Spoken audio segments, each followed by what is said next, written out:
Hey now, it's Bergie and Booker, and it is a great day here in Sarasota. We decided to go inside today. He's Bergie, I'm Booker, and we're going to get through some NFL predictions, which you did quite well last week.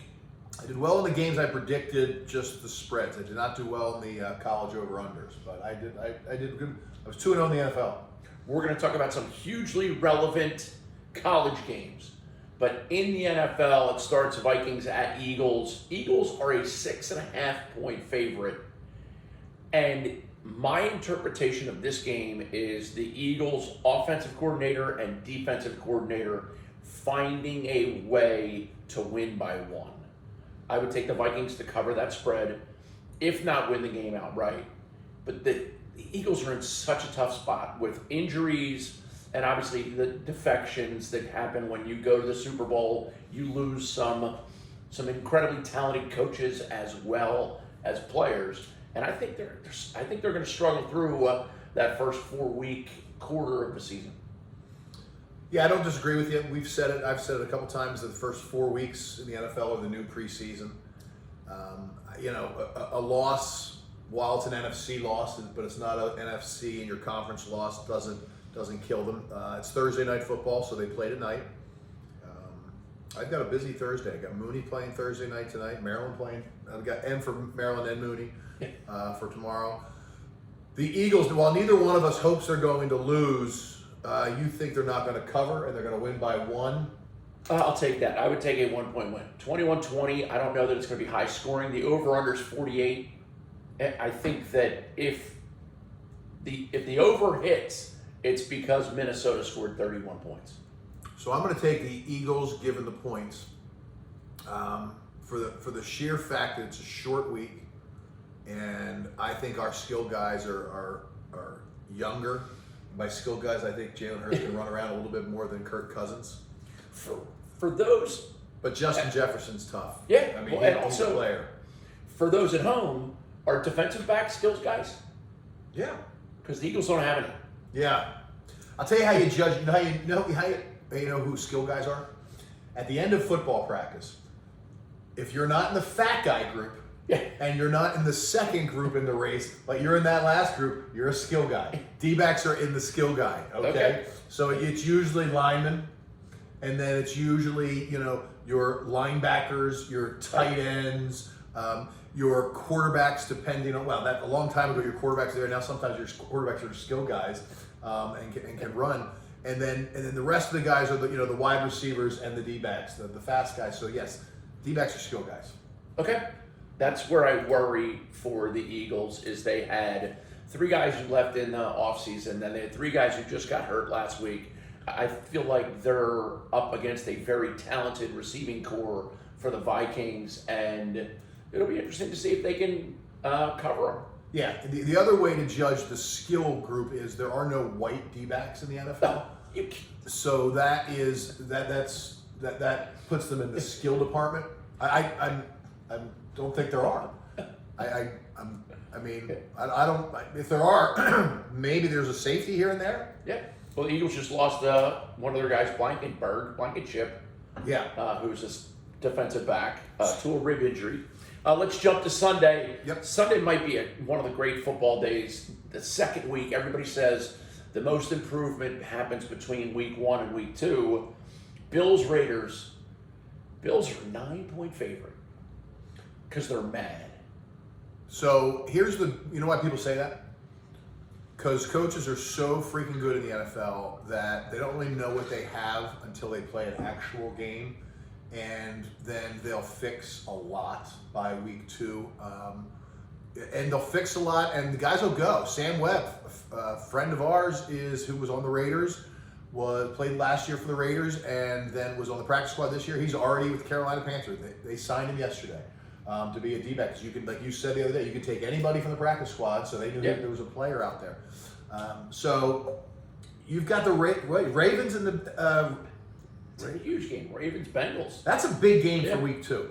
So, but back to the Bills-Raiders. Bills-Raiders. It's in Buffalo. Buffalo just came off their road loss. Somehow they found a way to lose to the Jets. And we covered that on Tuesday. So here's the deal. I think that the coaches are going to come into the week and say, Josh Allen, we are sorry.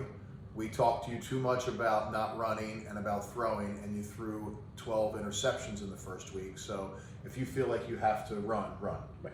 And you've got Stephon Diggs, introduce yourself to him, and a couple other guys. And the Bills Mafia will be very, very strong and very, very drunk. And it'll be a Sunday afternoon game, right? Yep. Raiders, while we're fans of Josh Jacobs and Jacob Johnson, the Raiders, I don't know, they're not built yet to go into Buffalo and win. Right. But 9.5 points is a lot of points. And the Raiders can run. And if you can run, you can keep the game close. Yep. You can stay in games. Yeah. Then we jump right to the Ravens visiting Cincinnati. The Bengals. Joe Burrow clearly did not look like himself last week against the Browns in Cleveland. So he'll be in front of his home safety net. I like the Ravens. Joe Burrow cut his hair, so he should be done with all the bad mojo from last weekend. Saw that. The Bengals cannot afford to lose 2 in-conference games this early in the season. In division. Yeah. To lose to Cleveland and then to lose to Baltimore, they can come back from it, but it'd be a heck of a lot easier if they win the game. I think the Bengals are going to. I think the Bengals will win. I think they'll figure out a way to win, and I think Lamar Jackson is going to. It's going to be the story of the Ravens' entire future. As long as he's the quarterback, he's either going to play a great game and they're going to win, or he's going to kill you. It's interesting. I was watching Dan Orlovsky, who I think is one of the great minds in football right now, and he is so concise and clear and accurate with his comments and the way he analyzes stuff and puts it up on the board. He was talking about Lamar Jackson and how his timing with his receiving core hasn't gotten there yet. And he'll be ready to throw the ball, and the receivers are still not into their route yet. So that's 2 things. They don't practice enough anymore. Yep. And he did get some new receivers, right, this year. And he's never been accurate. He's never been accurate. He's worked on it, but he's never been a quote-unquote accurate quarterback. So if you're not accurate to start, you just need to practice. I think the guy's a very exciting football player, but I'm on the side of the unnamed source of defensive coordinator in the league that said, I don't care if he wins 12 straight MVPs, he's never winning a Super Bowl. Interesting. And I have switched in the last 2 years. I thought that he was. I don't think he will now. I think that he hasn't made the jump he should have made. I think he said it all to me, but he didn't go to the playoff game last year. And that's going to come back. I could be wrong. It wouldn't be the first time I've been wrong. But I don't think I'm going to be wrong about him. I don't think he's ever going to be the Super Bowl winning quarterback. I'm rooting for him to win one. I got everybody's friends and family in Baltimore. Yeah, I mean, I got a lot of friends there too. If the Ravens win, I'm not going to be like, God damn it, I was wrong. I mean, but I'm saying I'm going to make a stand that I don't think Lamar Jackson's going to win a Super Bowl. So you have Bengals covering the 3.5 or not? Yeah. Yep. I would think so. If they win it, I think they're going to come out. I'm taking the Ravens to win that game. These will not be my official picks. I'll tweet my official picks, but They'll be on I am taking the Eagles. That is an official pick. Local game, Buccaneers open their home slate against the Chicago Bears. Another one. I'm not a Fields fan, and I'm not a Fields fan from way back. Mm-hmm. And that has to do with a lot of things. But I just don't think the Bears they don't have the offensive juice that the Bucs do. And if Mayfield's playing well, and he has played well. Serviceable or well? He's played well. Okay. He's played very well. He's won games. He won a game last year for the Rams. He's played well. Has he played well often? Not often enough. But, the Bucs have some weapons, and if he can get it to Mike Evans, if he can get it to Chris Godwin, the Bears, I like the Bucs.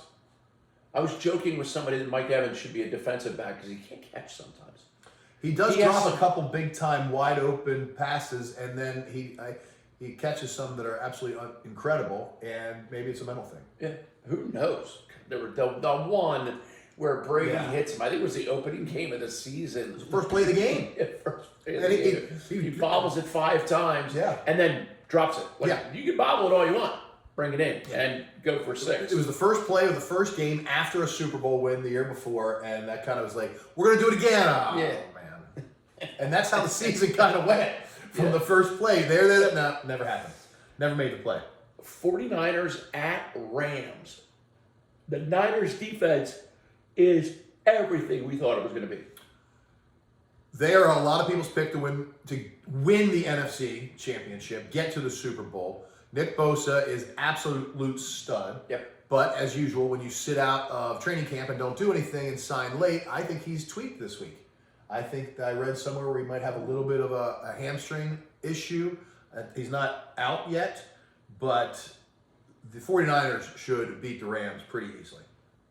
Interesting observation about Bosa and how talented he's unbelievable. He is a stud, but you got to be healthy. It's a league of health and injuries. Obviously, going back to that Ravens team, they lost one of their best running backs to a torn Achilles. We don't have to harp on that. There's a lot of tears flowing about Achilles up and down. And as we say that, perfect segue. Jets going to Dallas. Micah Parsons came out this week and said that he was actually mad at the Giants for not taking their starting quarterback out because he thought he was going to get hurt in the game. That's how badly Dallas was destroying Dallas defense versus the Giants offense. It was not a fair fight. Yeah, Dallas is going to do what Dallas does. They're going to get everybody really excited, and as soon as the dem boys are back post start, dem boys are going down. They're going to, but Mike Parsons is. I'm talking about Bosa. Parsons is there, man. I mean, he is the best, if not the best defensive players in the league. And he knows it. Yeah, he knows it, but he lines up. He can line up anywhere, and he can cover most people anywhere too. So he can do it all. I saw an interview from some of the Penn State coaches a couple of years ago when they talked about when did you know how good that he was going to be the guy, and they said his freshman year at Harrisburg High School when he was sacking quarterbacks and making plays all over the place. As a freshman in high school? Yeah. I think he eventually transferred over to Central Dauphin, I believe, or maybe it was at Central Dauphin. He was a freshman, then transferred. Yeah, he was at Central Dauphin his freshman year, I think, or so, and then transferred to Harrisburg. But anyway, and then when he sat out of the pandemic year, because at that point it was they gave him an out, and he knew he was going to be a top draft choice, and he did that. But he's lived up to everything that anybody has ever said about him, and he's going to be tough to stop. I think Wilson's going to have a tough day with the Jets. We'll see. We shall see. Speaking of Wilson's, we got the Broncos hosting the Washington Football Club, which the best thing that ever happened to the Washington football team was little Danny Snyder got ousted. Which I don't like that because I'm an Eagles fan and I loved him where he was. Yeah, he got ousted, but he fell on a pretty nice parachute. I know. I don't think he still eats his own boogies. I don't think he's. I think he's doing okay. Not even a smile at that. The problem with Washington has been Daniel Snyder. But they also have had no players and no coaches. I don't think Ron Rivera is an elite head coach either. I don't think he is. We differ in that. I think Ron Rivera might be really, really good. I think he's a great coordinator. I think he's a great player. I think he's a great coordinator. I don't think he's an elite. The year they went to the Super Bowl with Carolina, they had Cam Newton, and it was his one incredible year, and they haven't done anything else. It appears that his backup quarterback the last couple of years is better than his starting quarterback, and he even came out in a quote and said, "Wow, if I knew he was going to be doing that, I would have played him a lot more this year." What are you evaluating that? What are you evaluating? Interesting. And he's not. We talk about elite quarterbacks, okay? And there's 32 starting quarterbacks, and there's another 32 backup quarterbacks. But how many quarterbacks are elite quarterbacks? Depending on who you talk to. Anywhere from 6 to 12? 8 to 10, yeah. Yeah, okay. How many elite coaches are there in the NFL? I gotta say, there's 32. No. There's not elite. Elite coaches. Coaches that can win wherever they are, that can win the old Don Shula thing. Not only can he win with his guys, but he can win with your guys. Ron Rivera's not one of those guys. Really? Yeah. And you're more of a football guy than I am. But I'll tell you what, as an Eagles fan, I preferred Steve Spurrier as the head coach of the Washington team, not Ron Rivera. I think Ron Rivera's got them trending. And can I say, although they were coming from nowhere, so there was nowhere to go but up. So it'll be interesting to see his tenure, because we debated the other day, who would you take as your head coach if you had to pick between Saleh or Rivera? Those are my only two choices. You got to pick Rivera just for his longevity so far and that he has proven anything. I like Saleh as far as like a quote, and I think he's probably a great coordinator as well. And he, we're talking about 49ers. He had a lot to do with building that 49er defense and some of that other stuff. But he hasn't proven himself to be a great head coach yet. He's young. I mean, he's a young guy. And so. Nick Sirianni or Saleh? Oh, Nick. Okay. Nick Sirianni for sure. All right, that brings us to, this is one. This is one. The Chiefs in Jacksonville. And Jacksonville is a 3-point underdog at home. They're getting 3. So, again, does Kelsey play? Huge. And do the Chiefs go 0-2? The question there is, it's very, very difficult to go into Jacksonville and get a W. Yeah. The pool's up there, the girls are all around, no one gets excited about anything. Jacksonville, I like NTN at running back. Obviously, Lawrence is a heck of a talent. Elite? He's elite talent. Is he an elite quarterback? Not yet. But he's elite talent. He hasn't ruled himself out. No. Okay. No. But he's an elite talent. I mean, the guy's just won everywhere he's ever been. And when you've been a quarterback who everybody has known your name since your sophomore or junior year of high school, and you've won everywhere, he's not showing any signs that he can't do it. Let's put it to you that way. I don't see the Chiefs going down 0-2 in Jacksonville. Maybe if it was are they going to take the game that serious? I don't know. I think they have to, but I still think Jacksonville's going to win the game. You do? I think Jacksonville's played the last couple of years with a chip on their shoulder, and they haven't gotten a lot of breaks. They haven't made a lot of breaks for themselves.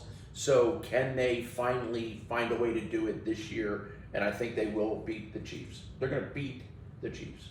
All right. In Jacksonville. And then your next one. This is, I hate to throw dirt on top of somebody, but I Steelers, Browns. I think the Browns are going to win by 20. And I could be dead wrong. I don't see the Pittsburgh, the standard is the standard, as Mike Tomlin likes to say. Losing 2 at home to start the season, and one again, and then this against the Browns. They make, as you said, huge improvements between week 1 and week 2. Yeah. I'm going to say the Steelers are going to win, and the only reason I'm going to say that is because I hope the Steelers win. I did the same thing with some of my picks. The Browns. I will forever be against the Browns with Deshaun Watson at quarterback. Yeah, I agree. I'm not a huge fan of that decision by them, and the way they kind of flipped off the entire NFL and said, we're going to give him guaranteed money. Yeah. They changed the standard. They really did change the pay scale standard and the guarantee stuff, and we're seeing that happen all over the place. For a guy that NFL guys think is weird. Yeah. I've spoken to NFL guys that said there's something wrong with that guy. Nobody in the world, ask anybody who's ever gotten a massage, no one in the world has multiple masseuses. Okay, you find somebody that gives you a good massage, and that's who you stick with. Now, maybe if you get one on a road, there's a different person, but you don't have 47 different massage therapists, and you don't ask them to do the things that he was asking them to do. So how he's paid that kind of money. I don't see it. But And they guaranteed it. That's where they really said, we're tired of being the Cleveland Browns. We can't not be the Cleveland Browns. So let's screw over some people. And they screwed over a lot of teams. And you do that if it's Patrick Mahomes. You do that. Yeah. That's one of the great, completely opposite end of the spectrum here. But that's why I always talk about how the greatest thing I think that LeBron James ever has done his entire life is never had a freaking scandal.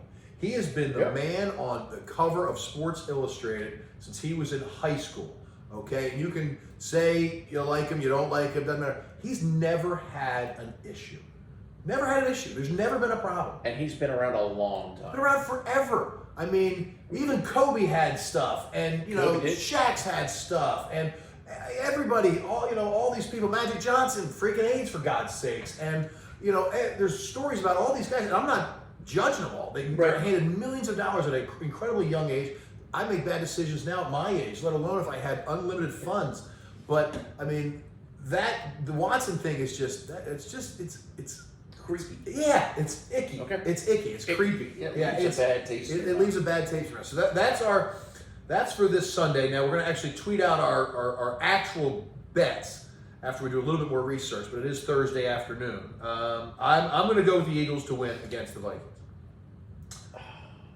I'm going to root for the Eagles. You're allowed to say you think the Vikings will cover. I said it last week. I said Charlotte would cover at Maryland, and they did. Okay. That never once did I want Charlotte to win the game. Okay, I think the Vikings are going to cover against the Eagles tonight. Okay, so you think the Vikings will lose by less than 6.5 points? That's the way you say that. That's the way we want. That's the way you say that. 24-20 Birds. 24-20 Birds. And that adds up to 44, which is the under. Over-under is 48.5. I like it when they do a 0.5. Nobody needs a push on the over-under. They always get you with 0.5. Yeah, but that's fine. I know. It should always be a 0.5. Every point spread should be a 0.5. So I have the Eagles, you have the Vikings. In a game of who is going to win, we both think the Bills are going to win, right? Yes. Do you think the Bills will cover 9.5 points?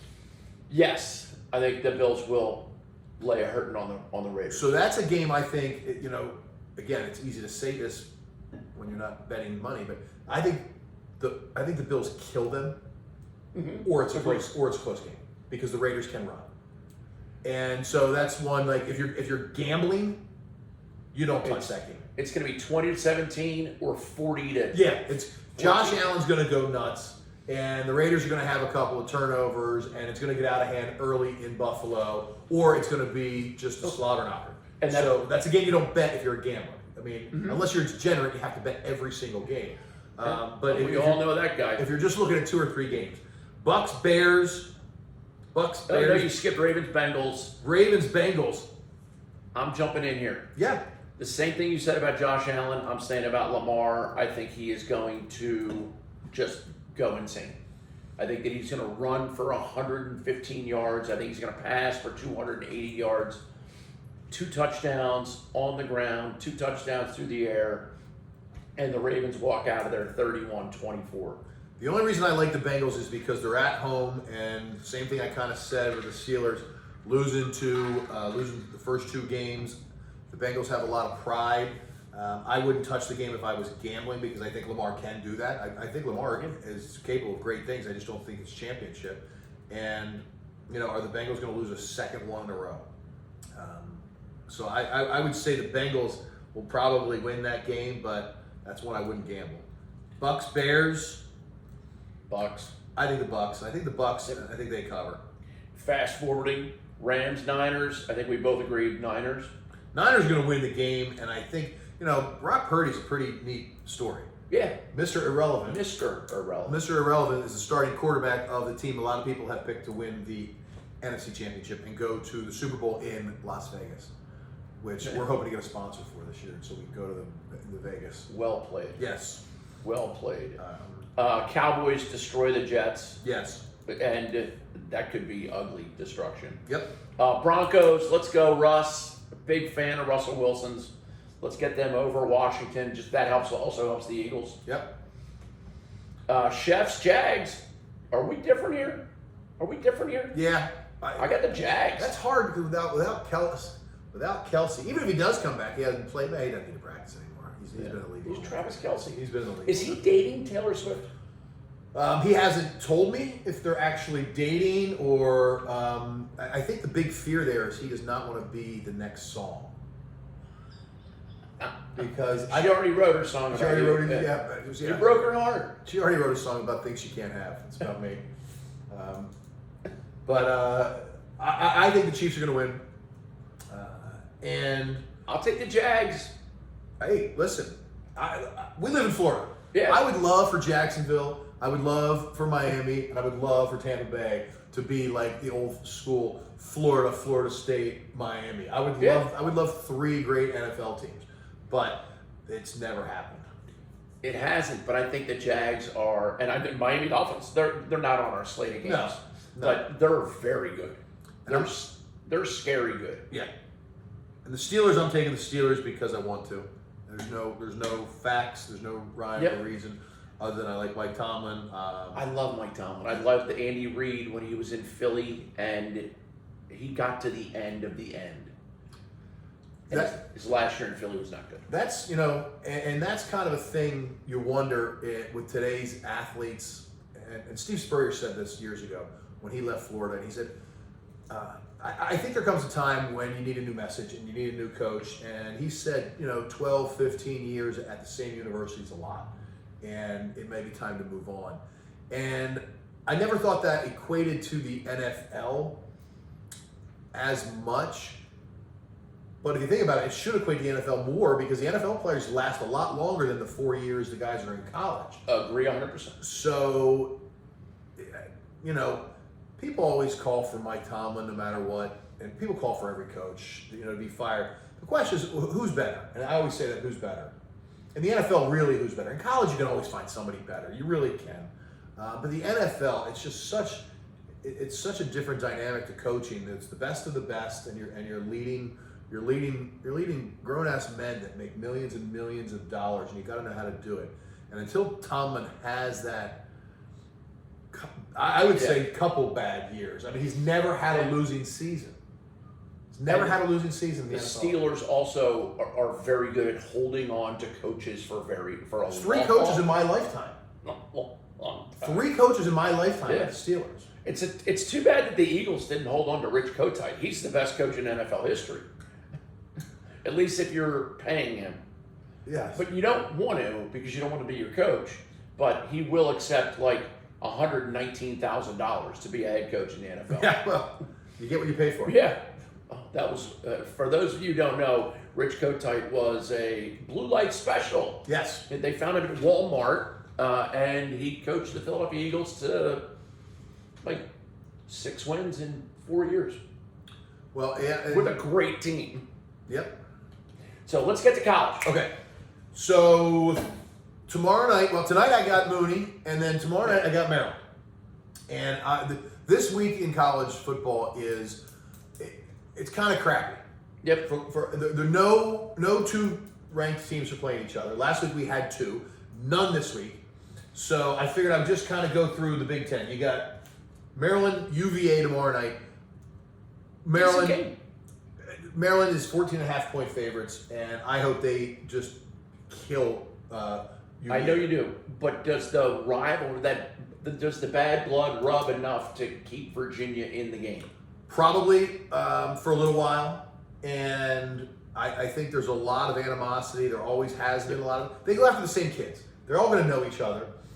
Maybe not the same kids in everything, but in most sports they go after the same kids. They both recruit that DMV area. Charlottesville's 2.5 hours from DC or Baltimore 2, and so it's that area. I just don't think Virginia, like we said the other day, no one anticipated Virginia being so bad, and he's got a lot of things to do. It doesn't help, and I'm not making light of it, but it doesn't help when you got shootings and players getting shot, and they had their emotional thing, and this, that, and the other thing. So it's I think Maryland wins. I think Maryland was looking past Charlotte a little bit last week, And Maryland has to win the games they're supposed to win. They have to win all these games because they still have Penn State, they still have Ohio State, they still have Michigan State. They're not going anywhere, and they're always going to play those teams. And, you know, with Michigan and Ohio State, you got to keep winning. So Penn State, Illinois, 14.5. Penn State is favored by 14.5 at Illinois. I was going to say it has to be at Illinois. If It it's is. at Penn State, they're favored by 25. I'll take Penn State to cover that. Yeah, Penn State again 100%. has to do what they need to do because they have to beat Ohio State and Michigan. Yep. Not a whiteout game in Illinois, by the way. No, and you know some of these games are so Minnesota UNC is an interesting game because UNC is back. Mac Brown has them back again. You know, I think he's the first coach in the history to have 100 wins at two major programs, UNC and Texas. He has a national championship. But he was the coach at UNC when I was there. They were awesome. They won 11 Atron Means and everything. They won 11 games the 1 year before he took off. And, you know, Minnesota kind of has, you know, they were rowing the boat for a couple of years, and all that's kind of gone now. That's what happens with these gimmicky kind of car salesmen that jump from school to school to school, and they get everybody going. And, you know, I'm not sure Fleck is a long-term solution. I think he's great, that mid-major guy. And now you got to recruit kids to Minnesota. Who the hell wants to go to Minnesota when you got other options? If you're that good. Yeah. And, you know, the row the boat thing is great when you're talking about, you know, Central Michigan and this and that. But at some point, you got to have the players. The shtick doesn't work if you don't have the players. I mean, Rutgers, he did it for years. You know, we're going to, chop the wood and all of that stuff. So let me jump in, because last week there was some controversy with a coach coming out and talking about our main man, Coach Prime. Right.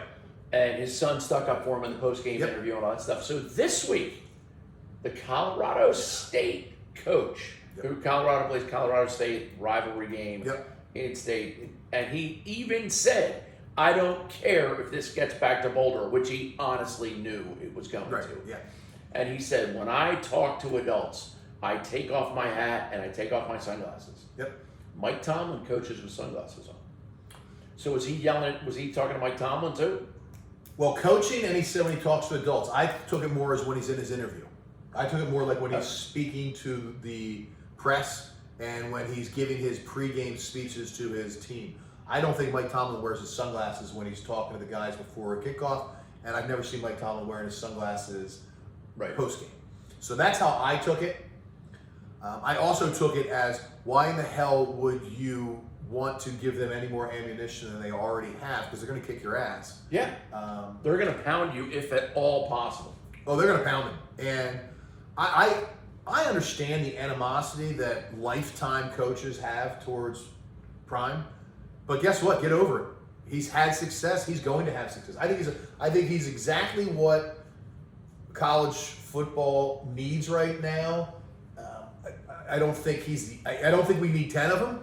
I think we need him, and I think we need somebody who Great point. who preaches what he preaches and does what he does. And I saw a thing this week. He said his phone is ringing off the hook. Everybody wants to play for him, but he can only have so many kids. And I think the question is, how long does he stay in Colorado? Good.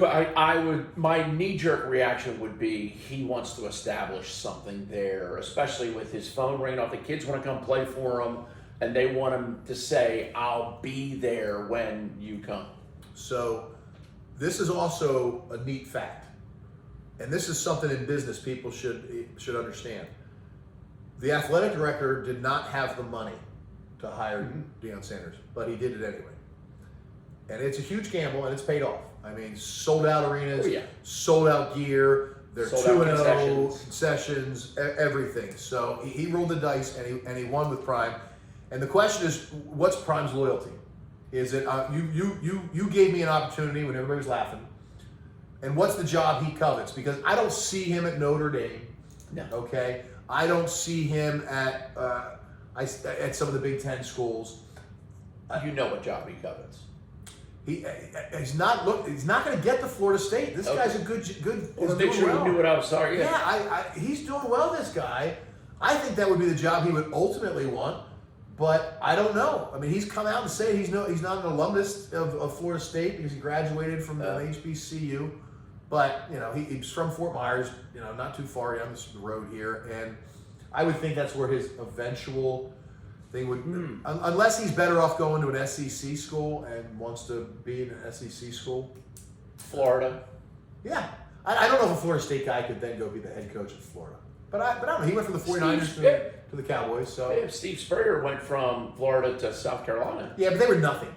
Yeah. He's a legend for what he did at South Carolina. And he's a legend for what he did at Florida. So Deion is a legend now. I don't know if he needs to go start anything. If he has success here, which he obviously is going to have success, I think now he'll be able to say, I'm going to go to Florida State or I'm going to go to whatever. But I think he stays as long as Hunter and his son have eligibility. I think he stays through that, which I think is another year or two. That kid Hunter. Yeah, I don't think he's eligible to leave yet. So you got to be 3 years. So I think he's going to be a guy that a lot of teams are going to say, "Oh, we'll play him, but not next year. We'll play the following year when Hunter's gone." Now here's a game in the Big Ten that's going to be interesting because it's one of those games where everybody on the field is smarter than almost every other game going on in the country. Okay. I know the game you're talking about. Yeah. Duke Northwestern. Yes, Duke Northwestern. Talk about great academic institutions. Unfortunately, only one of them is good at football right now. And it's Duke. Yeah, it's Duke. Duke is, schools go up and down. Duke is on an upward spiral with everything now other than kind of like basketball, when it was only just basketball. But obviously we're lacrosse guys. Lacrosse is a great sport. But football's looking good, and they're doing it the right way for an elite academic university. Guys there for 5, 6, 7, 8 years. Yeah. Guys getting master's degrees. Guys coming in. Guys redshirting and transferring in, graduating from other schools. They're doing well. They're 18.5-point favorites against Northwestern. Cover. When is the last time Duke University was 18.5-point favorites against a Big Ten team? Against anybody. Yeah, it's so. That's going to be an ugly one. And then here's another ugly game, Michigan Bowling Green. Michigan played UNLV last week, I believe. Yeah. And now they're playing Bowling Green this week with 40-point favorites. So if you're a family member, like we have a Mooney kid plays there now this year. We have one of the Mooney players now, his older brother plays at Michigan, and he's a freshman. He's a true freshman. Now, his parents went last week because he ran through the tunnel. They'll probably go this week because he probably will play. But that's what those games are for. Nebraska is playing Northern Illinois. So I think Matt Rule gets his first W at Nebraska. Northern Illinois is a little. They've had some good teams. They are a killer of Division I programs. They beat Maryland one year with Ralph, and they're in that MAC, and they are always dangerous. Always dangerous. Since they allowed the colleges the 1AA games to count. Remember when the 1AA games didn't count, so no one played them. So you had to play these MAC teams, and you brought them in. Well, MAC teams are always good.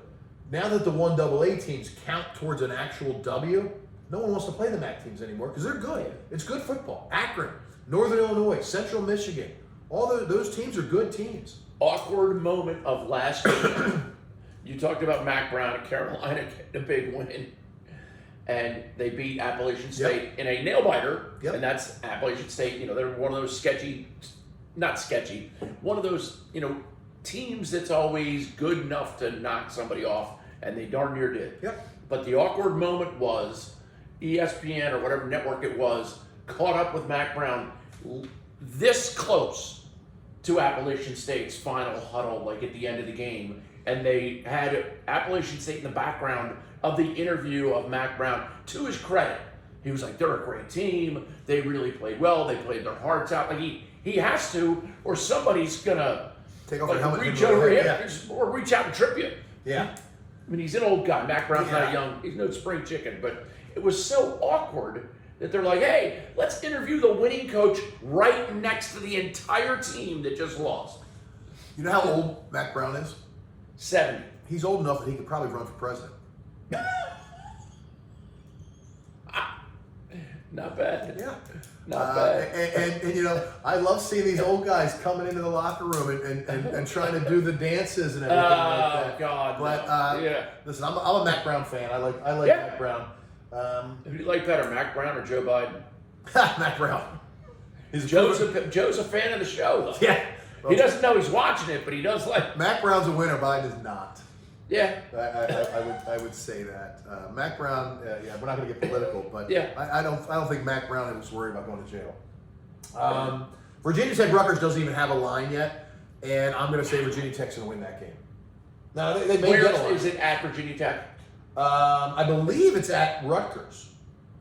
I got to tell you what, Virginia Tech coming into their stadium to Metallica, Enter Sandman there's a lot of great ways to come into a stadium, but that's pretty legit. And the place goes crazy. I have never been there, but yeah, they're at Rutgers.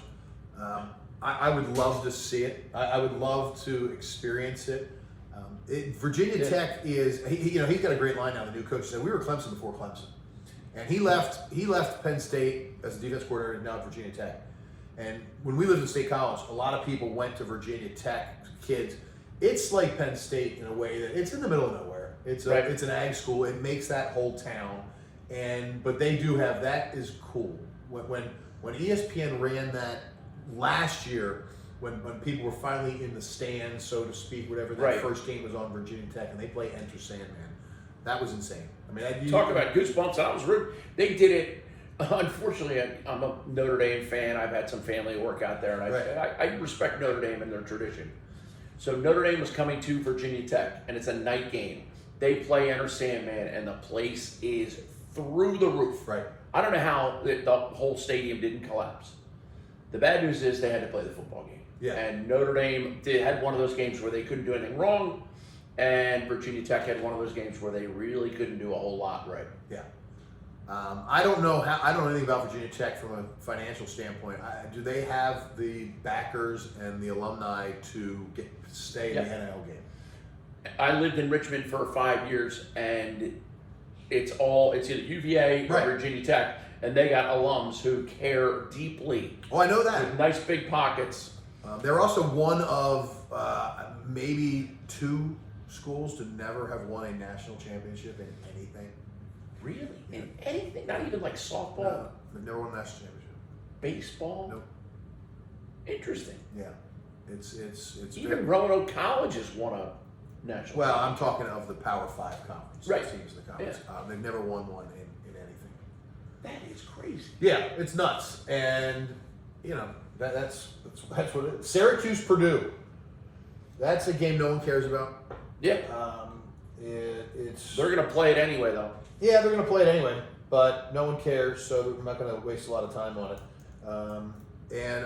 That's kind of the Big Ten right now for this weekend. Maryland UVA is going to be the big one for tomorrow night. Penn State, Illinois. Illinois can be the problem with playing a game like that is it'll be at noon. Yep.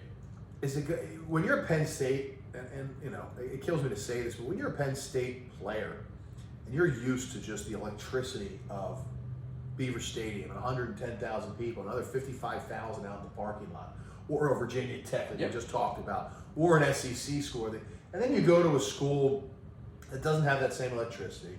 You kick off at noon, and what time is that on the East Coast? Are they an hour behind us in Illinois? So they're 11 a.m. kickoff. So it's 11 a.m. kickoff. Those games tend to be sloppy, and you hang around to the fourth quarter and end up beating them. I think Penn State has 2 good quarterbacks. I think they'll be fine this year. Again, I don't think they'll lose to Illinois, but I think that will be, And if Illinois can make something, they create a turnover in the first quarter, or find some way to, keep being itchy. Yeah, and I don't, I like most of the Big Ten schools. I lost a lot of respect, and I know it's not Illinois the university, but it's Illinois. It is because it was the college. When all that happened at Penn State with Sandusky, and the NCAA said you can come and you can take these players. There's no eligibility requirement. You can just come and take them. Illinois got on a plane and flew to State College and was actively walking around campus recruiting Penn State players. Now, that coach is no longer here, but he didn't do that without the knowledge of the AD or somebody like that. That's just not the way business is done. No. That's not the way business is done. It is funny, though. It's funny, but... And I tell you what, talk about chutzpah. You guys got Bill, swinging past your knees. Bill O'Brien did not take kindly to that, and they've kind of been on the hated Penn State list since then. Get to campus and actively recruit guys. Walking around campus. Hey, you can come to our school. Yeah, and we'll give you a lot of stuff. Yeah, give you a lot of stuff. So, what else is going on? Anything else? Just living the challenge. How do you be in two places at one time? How do you be in two places at one time? Make a decision. Exactly, and that's what I was dealing with that a lot lately. Is I got to be in two places at one time. Make the decision and accept. Acceptance is such a comforting feel. Like once you accept that you have to be in that spot, so it's over. But it is a challenge. You fly out tomorrow? I do. Fly out tomorrow, going to Roanoke. Big Roanoke lacrosse event. Going to be fabulous. We're honoring the 1973 team, the 1978 team that won the national championship, and then the 1983 team that lost in the national championship game to Hobart when Hobart was winning this many in a row. And then they went Division I and never been heard from since. I know. It's a bummer. And that's the question I ask for some of these lacrosse schools that are rushing to get into Division I. For what? If you're a relevant Division II and Division III, are you going to? What's the financial? If you don't have football, why? Agreed. I mean, no one's talks about Hobart anymore. It's tough, but do you also continue to just rack up national championships? Like Salisbury now has 11 national championships ever since Hobart left. So now, do they go D1? Yeah, but I think they never have, and I think they're smart enough to understand that there's nothing good financially to come from going Division I without having a Division I football program, because it's still going to cost you the same amount of freaking money to pack the team up and drive them to wherever you drive them or fly them to wherever you fly them, and it's still lacrosse. It's only 12.6 scholarships for Division I, so. I don't know what Salisbury's number is because they're Division III. Yep. So are there really scholarships? It's financial aid. Yeah. So now it would cost them money to go to Division I. Could Salisbury compete? Salisbury could beat a lot of Division I teams. Yep. Could beat a lot of Division I teams. So could a lot of not a lot, but so could a handful of other Division III teams. Sure. The question is, does Salisbury have a guy who's going to step up like a Bagula at Penn State and say, I'm going to fund all this, and it won't cost you guys anything, and then great, go Division I and compete and show everybody how great you are at lacrosse. But can you put the school in that big of a financial hole just because you want to say we're not Division III anymore, we're Division I? Right. Because you won't make any money. No, and unless you have the guy. Yeah, unless you have a guy back.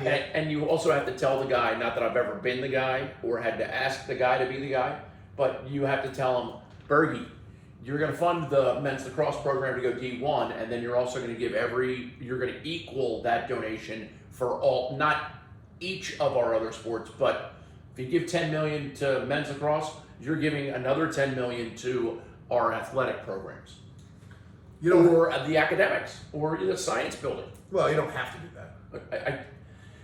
I just don't know why. There's got to be another benefit, an auxiliary benefit of the moving up, because Hobart proved that it's a little tough. Yeah, and you got guess who else makes more money when you go from Division III to Division I? Who? The coaches. Oh yeah, they're not Division I coaches. Yeah, and they just added a coach to a staff. They just added a paid position this year to Division I men's and women's lacrosse. So now you've got to pay the coaches more, and Division III coaches in all sports. The head coach it's a full-time job, but the other guys are like living in the dorms. They're like RAs and they're doing this. They got side jobs. They're bartending and everything like that. I was an assistant coach at Denison University in 1991. My salary was $1,500 a year. Yeah. A year. Mm-hmm. And I made my extra money by selling sweatshirts on campus that said Dennis and Lacrosse on Yep. for $35 a piece.